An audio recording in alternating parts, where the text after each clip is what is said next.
Is Senator Liu, who is here. We will be joined in a bit by additional members. At this point, today's hearing is taking a look at financial aid. We're going to have two panels. There will be no votes at the hearing today. This is an informational hearing. The first panel I'd like to welcome up now. It's Judy Hyman from the Legislative Analyst's Office, Matt Saha from the Department of Finance, and Diana Fuentes-Michel, Executive Director of the California Student Aid Commission. So please come forward, if you will.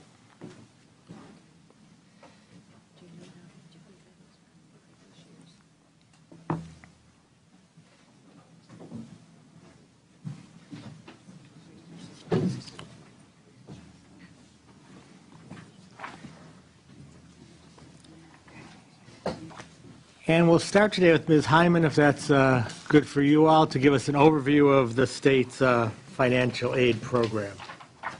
Thank you. Good morning, Mr. Chair, Senator Liu. I'm Judy Hyman from the Legislative Analyst's Office, and I'll provide some context on college costs and how students pay for them, and then highlight recent developments in the state's financial aid landscape and the governor's budget proposals. On page 1 of your handout, you can see that this represents students' costs of attendance at the public institutions, and you can see that living expenses, housing, food, supplies, and the like, make up the majority of students' budgets. And these costs are not all that different across the segments. Where the difference in costs across the segments really comes in is in the tuition costs, as you can see in the figure. Now, to pay all of these costs of attendance, students use a number of financial aid programs. Page 2 of your handout shows the major sources of financial aid received by California's public college students. And as you can see, it's about $12 billion. More than half of it is in gift aid, which is scholarships and grants that students don't have to pay back. And less than a quarter of that gift aid is from Cal grants. The larger shares are from federal Pell grants and other federal grants, as well as institutional aid. In addition, students take advantage of work study, a number of federal and state tax benefits, and student loans to pay their college costs. Page 3 provides some information on how students access this aid. The first step in applying for financial aid is for families to submit the FAFSA, the federal application, the free application for federal student aid. From the information submitted on the FAFSA, the Federal Department of Education calculates an expected family contribution, which has a parent and a student component, and then campuses package that aid to put together packages that will help meet students' financial need. The first item in the package is always the parent contribution. You can see that's at the bottom of the bar charts on page 3. Next in is any federal grants and state grants that the student may qualify for, including Cal grants and institutional aid. And then what's left is a student responsibility to be met by part-time work, work over the summer, student loans, and other sources. In this example, the student's tuition is fully covered by aid, either a Cal grant or an institutional grant or waiver. And that's actually true for about half of students across the 3 segments. Pages 5 through 8 of the handout describe the Cal Grant program, and that's explained very well in your agenda material, so I'll skip over it for now unless you have any questions, and jump to page 9, which looks at the public subsidies for Cal Grant recipients at the different segments.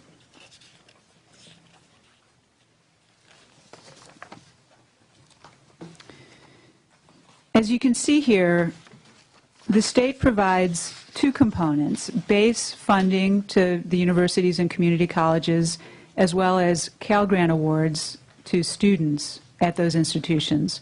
At the private institutions, however, there is no base funding. There's just the Cal Grant support that goes to students.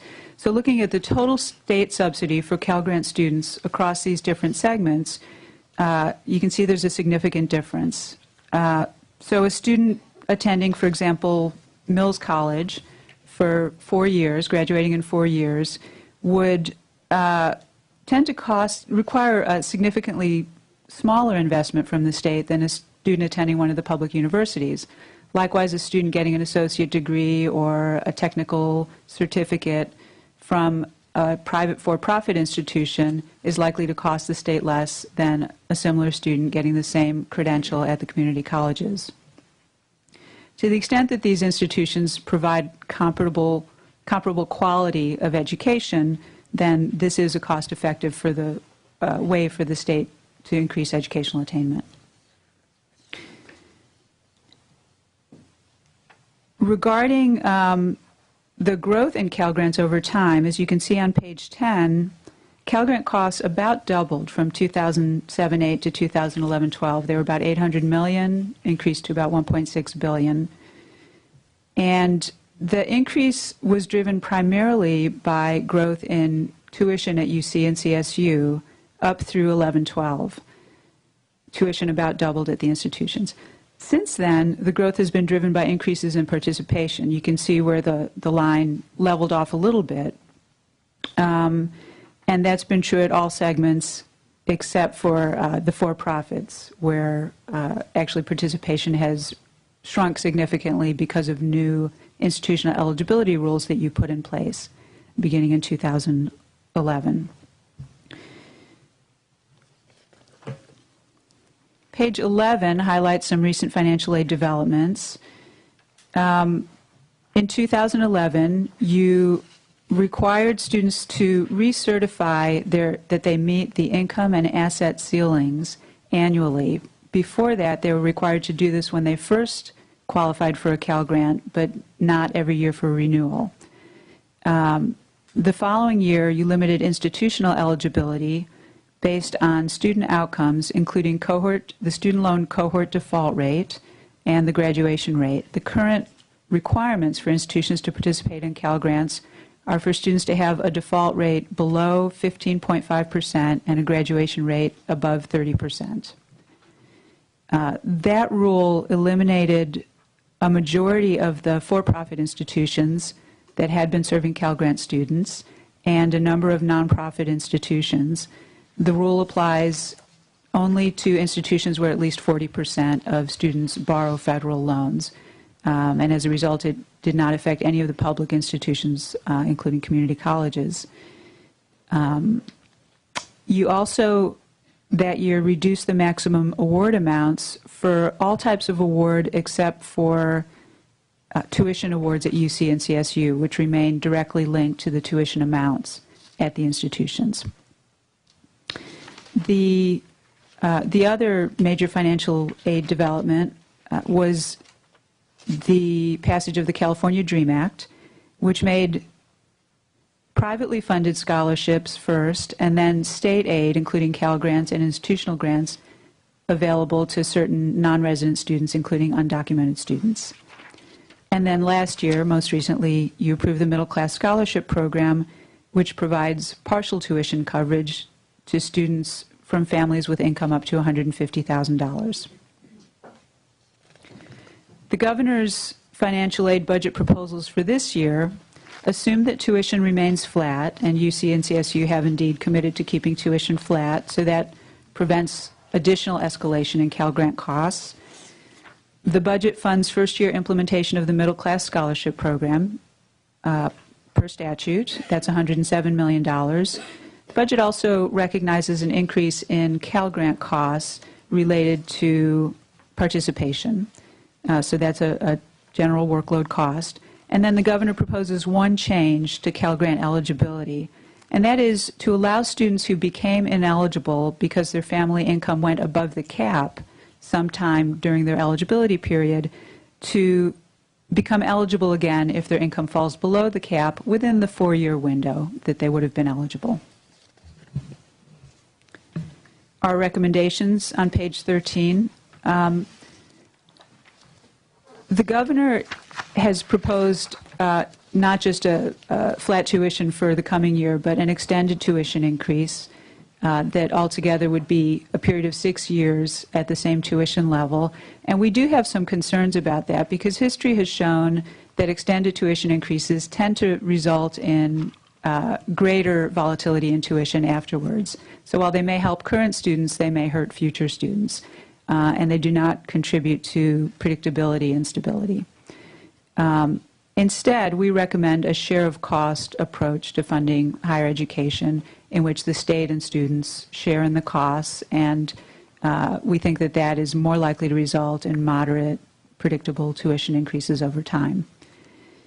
Regarding the middle class scholarship, early data suggests that the amounts awarded to students are likely to be prorated because the statutory appropriation will be insufficient to provide the full award to all students. And we recommend that if that is indeed the case, you consider prioritizing awards instead of prorating across the board as current statute requires. That way you could provide fuller awards to students with greater financial need and smaller awards to students who may not have financial need. We also recommend that you consider a time limit for the middle class scholarship program consistent with other financial aid programs. As you know, students can only receive Cal Grants for the equivalent of 4 full-time years, but there is no similar limit for the middle class scholarship program. So we'd recommend that you adopt a similar time limit. This appears to be a good incentive for students to make their way through higher education quickly. In fact, the independent colleges report that their Cal Grant students actually have higher four-year graduation rates than their non-Cal Grant students, and they attribute that to the pressure of the four-year limit on Cal Grants. We recommend that you adopt the governor's proposed Cal Grant augmentation. It's a regular workload increase, and we also recommend that you adopt his Cal Grant eligibility change. Finally, we wanted to call your attention to outreach programs that are currently funded by a federal grant to the tune of about $8 million. The grant will be expiring in September of 2015, and these programs are longstanding state outreach programs, the CalSOAP, California Student Opportunity and Access Program, and the California Cash for College program. They provide counseling, tutoring, and support for low-income, underrepresented students, and in the case of Cash for College, provide free workshops across the state to help students and their families complete the FAFSA. These have been funded over time by the General Fund, by various federal grants, and by the Student Loan Operating Fund. And before the current funding expires, we thought it would be a good idea for you to request a review of these programs and an evaluation of their effectiveness so that next year you can consider whether you'd like to keep funding them. Thank you very much. At this point, I'd like to ask the Department of Finance to give us an overview of the governor's budget proposals related to financial aid. Mr. Saha. Good morning. Matthew Saha, Department of Finance. I'll briefly provide an overview of the administration's proposal. Overall, the governor's budget provides $1.76 billion for Cal Grants in 2014-15, with an estimated 305,000 students set to receive awards. The budget includes several adjustments to financial aid programs, totaling over $260 million of new general fund spending. First, the budget includes $14.9 million general fund for a proposal to allow students who were previously disqualified from the Cal Grant program for financial reasons to reapply for a renewal award. I'll talk further about this proposal in a moment. So the budget includes first-year funding for the middle class scholarship program. The statutory appropriation for the program in 2014-15 is $107 million general fund. And the budget also includes over $100 million of increased general fund to reflect increased participation in the Cal Grant program of approximately 19,200 students over the current year estimates. And approximately $28 million of this grant is attributable to second-year implementation of the DREAM Act. And lastly, the budget includes an additional $38 million general fund to backfill an estimated decrease in the student loan operating funds, which offset general fund costs.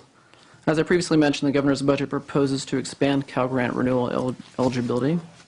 The proposal is estimated to increase general fund costs by approximately $15 million and increase the number of students aided by approximately 2,000.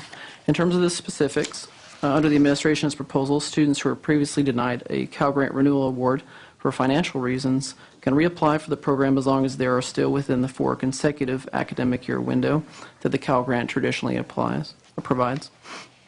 Effectively, this means students can reapply for a renewal award if they have previously been denied a renewal award and it has not been more than 3 years since they received their initial award as a new recipient.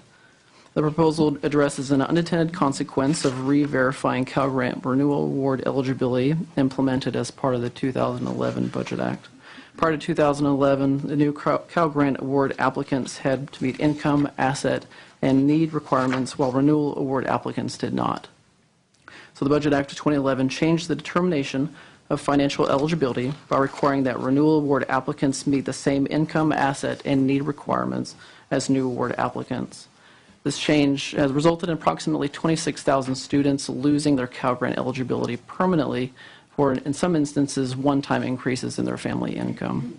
With this proposal, the governor's budget introduces a re-entry mechanism that allows into the Cal Grant program for these students, assuming they regain financial eligibility. And now that I've concluded my overview, I'll be happy to take any questions afterward. Okay, thank you. Now we'll move on to the California Student Aid Commission, Executive Director Diana Fuentes-Michel. Good morning. First, I'd like to say thank you to both the legislature and the governor for this budget, because it continues an investment in the Cal Grant program, and it continues to reflect the legislature's priorities that have been historically embedded in the Cal Grant program since the time of the master plan. Those priorities are equity, access, and student success. By 2018, 63% of all new jobs in California will require some college. Nationally, college enrollment growth is expected between now and 2022 to grow to 14% in comparison to 2012. We know contextually that the Cal Grant program has demonstrated persistence and good graduation rates for its students. This year, we see more students applying for financial aid. We've just completed the March 2nd deadline, and we'll have updated application and Cal Grant eligibility numbers for you at the time of the May revision. But a recent study done by EdTrust West indicates that in comparison, the class of 2013, we've seen a 7% increase in the number of FAFSA completers, as well as DREAM Act applications. We've seen an 11% increase in the number of Cal Grant offers. This success is bolstered by continued work with the high schools and the colleges, where the Commission works to provide public information, outreach, and financial aid application assistance to students who come from particularly low-income, first-generation, historically underrepresented backgrounds. The Commission has just recently stated its policy priorities during its recent meeting and wanted me to articulate them for them so that we could share them with you and members of the legislature. One is to maximize the public investment in California students through financial aid to ensure access for low-income, historically underrepresented students, to ensure sufficient financial support for living expenses and the cost of attendance, particularly for low-income community college students, to maximize the effectiveness of financial aid through the continued use of quality standards, which we just recently talked about in terms of qualifying institution standards to protect students so that they get the quality education that they deserve, to advance awareness of financial aid through sufficient funding and support for our outreach programs, and finally to influence and inform federal policy on financial aid programs. Now, I wanted to talk just very briefly about what the Commission does. The Commission currently administers not only the Cal Grant program, but 11 other specialized financial aid programs funded by both the state and federal government. We operate a statewide call center with 10 staff that field over 200,000 calls annually. We build public-private partnerships to strengthen access to higher education and workforce training. We provide key data points and research results to partners and to our colleagues in the colleges and in nonprofit organizations to provide to the legislature data on financial aid and the students it serves. This last year, as I mentioned, we processed both FAFSA and DREAM Act applications. We downloaded 1.5 million student individual files. We will notify over 426,000 students of their eligibility for our programs. And last year, We anticipate as well that we will deliver aid to over 295,000 students. One of the issues that I had raised with the chair, and I know we will be talking about this in the May revision, is that our web grants for students delivery system is obsolete. It's dated. It needs to be upgraded. We're currently working with the Department of Finance and the administration and looking at our technology infrastructure. It needs to be upgraded so that students can have the ability to self-serve through a variety of options so that they can manage their financial aid applications on a 24/7 basis. Lastly, just to touch on the outreach program, the analyst has recommended to you an evaluation of our Cash for College and our CalSOAP programs. The Commission supports and appreciates that recommendation because the federal challenge grant funds will expire in August of 2015. These programs are the backbone of what we provide in terms of student service to the high schools and to the colleges. We currently have programs in 50 counties and nearly 20 regions, and we would like to do more, but with the $8 million, we serve students throughout the state of California by providing them with that hands-on financial assistance and the development of not only application process, but the college admissions process through our CalSOAP programs. I have the opportunity to answer any questions if you have them, and I thank you for the opportunity to address the committee. Sure, appreciate all the comments. Got a couple questions for Department of Finance first, and we'll turn to Senator Liu for questions if she has any. There was recently, I think just yesterday, a letter received from the Education Credit Management Corporation that indicated that $60 million of anticipated revenue wasn't going to be forthcoming. Do we plan to handle that in the May revise, or how will that be addressed? Yeah, we're aware of that. We received notification yesterday, I believe, as well. But the administration actually is expecting to address that shortfall in May revision. So your assumption is we won't, the $60 million will be there. It won't be an additional $60 million reduction? Correct.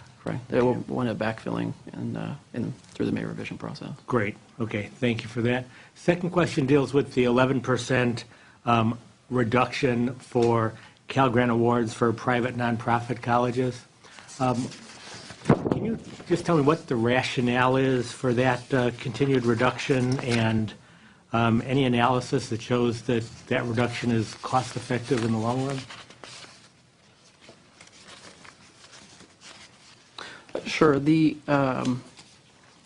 expected reduction to the private nonprofits, the reduction actually was set in statute in 2012 to reduce the reward to a little over $8,000. The projected Cal Grant costs included in the governor's budget assume that the reduction will be put into effect. We note that the institutions and students have been planning to attend to them have 2 years' notice to plan for the award for this decrease. We assume that a portion of the institutions will be able to backfill the reduction with increased institutional aid. Other students may be able to address the reduction with leftover Pell Grants or private scholarships, potentially even student loans or work. We note that the reduced award amount only applies to new Cal Grant recipients, and renewal students remain locked at the higher award amount for the rest of their academic careers. And what is the savings by making that 11? I know it's already statutory, but by making that 11% reduction, how much is saved versus keeping level Cal Grant awards? Ian Johnson, Department of Finance. We would have to look into and kind of do a cost analysis to see what essentially reversing that reduction would have in terms of impact on costs for the Cal Grant program. When this reduction was put into statute in 2012, there were out-year estimates about what the cost savings would be. I am sure that those out-year estimates are now outdated as participation has increased in the program. So it's something we would have to go back and look at, and we'd be happy to follow up with. Thank you. We appreciate that.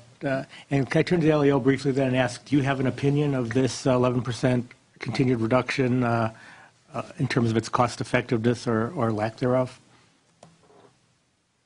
Judy Hyman, Legislative Analyst Office. As I mentioned in the presentation, we think that funding students at the private colleges, to the extent that they offer high quality, which given the changes in the Cal Grant rules, that's you're more assured of that, is actually a cost-efficient way to serve additional students. So to the extent that you're reducing the subsidy for those students and making it more difficult to attend those colleges, we think that works against access and efficiency. And I don't know if CSEC wants to comment on this, but we had asked them to estimate the costs of restoring the grant awards to the earlier level. And the estimate for new students in the budget year would be about $14.5 million. Now, that would grow over time. Typically, when you make changes in award amounts, they affect new students only, and then those students carry those same award amounts going forward for their renewals, and then the next cohort of new students comes in at the higher award amount. So that would ramp up to more than $50 million over a 4-year period, I believe. We would be pleased to work with both the analyst and finance on updating the numbers based on the current applications, but they're in the ballpark. I think that is an issue the Senate would like to deal with, and the more facts we have in terms of the impact of these cuts would be very helpful to us. So thank you for that. Senator Liu, did you want to? My questions are more just into the other awards other than Cal Grants. Can you tell me or update me on the assumption programs for both Apple and the nurses? I mean, I know you're just continuing to fund the people who are in the cohort. You're not adding anyone else to that cohort. What is the total dollar amount in those programs? We are currently, as you indicated, we're tracking the program out. It was suspended in previous budget actions. And if you want specifics, I have Catalina Missler here, who's directly responsible for the programs.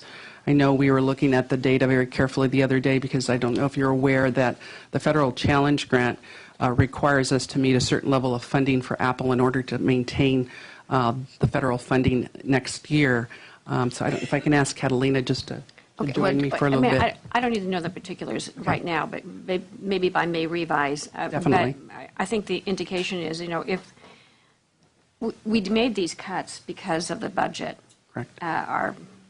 All of us going through this recession, and if there are more revenues come May revise, instead of continuing the cuts, I mean, I think there is a sympathy to stop it and maybe put more money back into some of these programs. So I'm curious about what that program looks like. And the finance may want to address this as well. Senator. Sure. Yeah, just to answer the question on the specifics, between the 3 loan assumption programs that are still kind of paying off existing awards, the budget includes approximately $21 million. Is it $21 million? Okay. There's also, and then we have a group of other programs that are on page 5 of the handout that we received, and I just would like to know more about some more of those programs. Who's numbers participating? How much is it costing the state?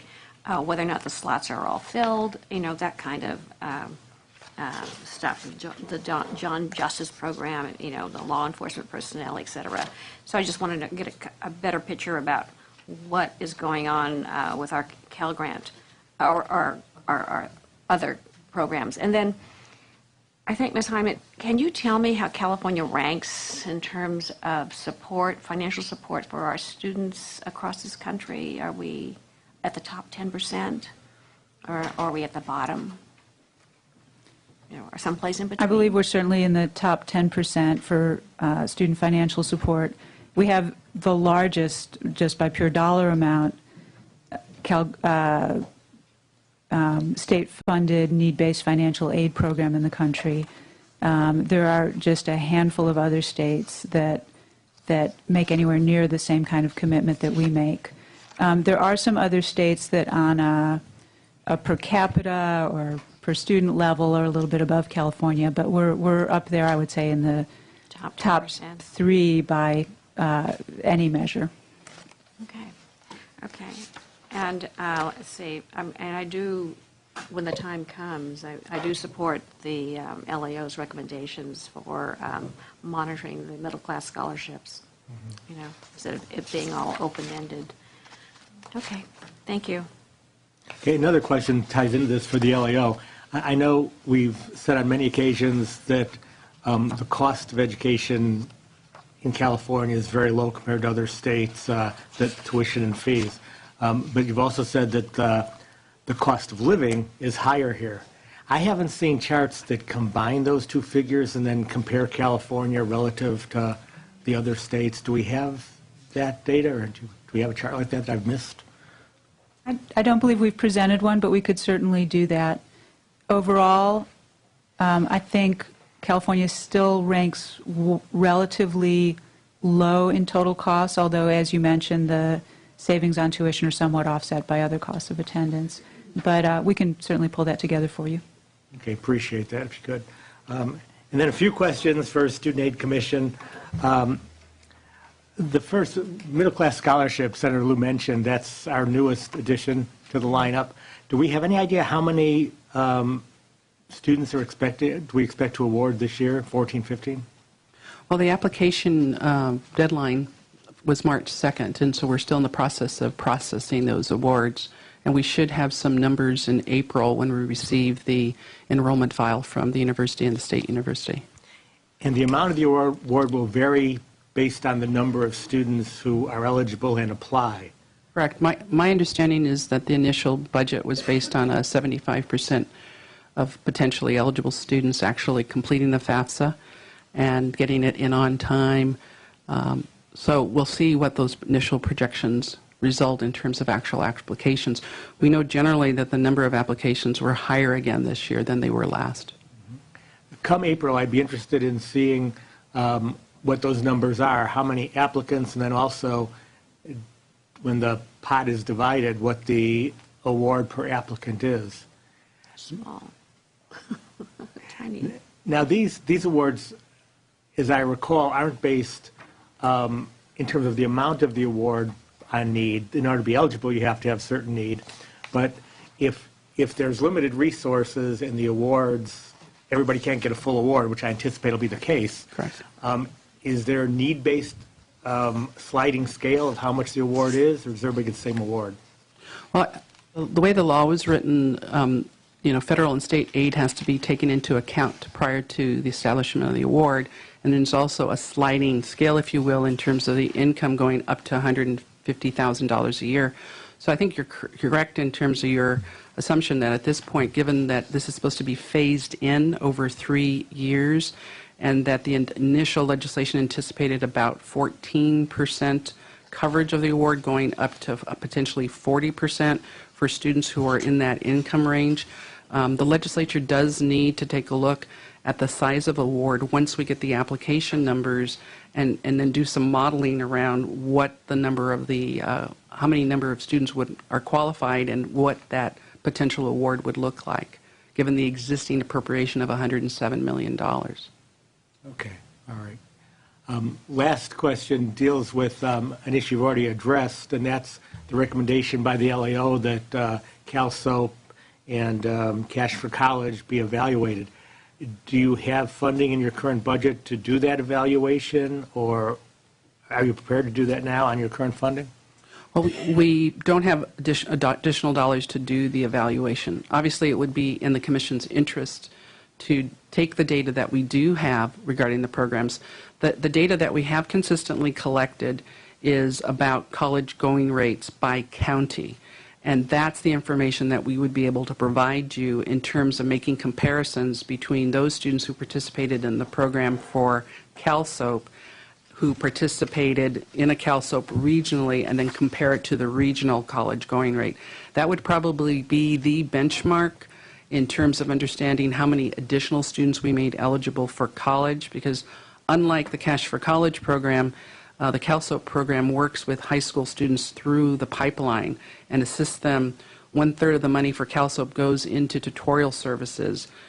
College students tutor high school students and then mentor them. So that's been historic since Vic Fazio established the program in 1978. So the program has some long history, and I think that we would be able to demonstrate the success of that program. The Cash for College program, we've collected some data in terms of the students there's about 30,000 across the state who participate in our workshops, and we do some follow-up. So we will have some information in terms of whether they actually completed the FAFSA and how many of those students would have been eligible for Cal Grant and the difference it made. Okay, and I'd suggest that the goal isn't demonstrating the success, it's evaluating whether they have been successful.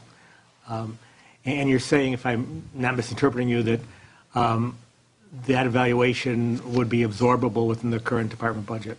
With that data, we would be able to do within the department. If the legislature wants additional items, we would have to work to obtain some resources to do that. Thank you so much. That's the last question I have for this panel. Anything else? Well, just out of curiosity, is your budget the same over the past 3 years? It's total number of full-time equivalents and dollar amounts? We've stayed at roughly about 107, 106 PYs, and the demand and the growth in the program has not been adjusted in terms of the workload. I mean, we're pretty much, I mean, that's why we're going to consistently come back in May and talk to you about technology, because technology has helped us tremendously adjust to the workload. But we do need some additional resources, particularly in our call center. Okay. Great. Well, thank you all for this information. We'll see you again later in the year.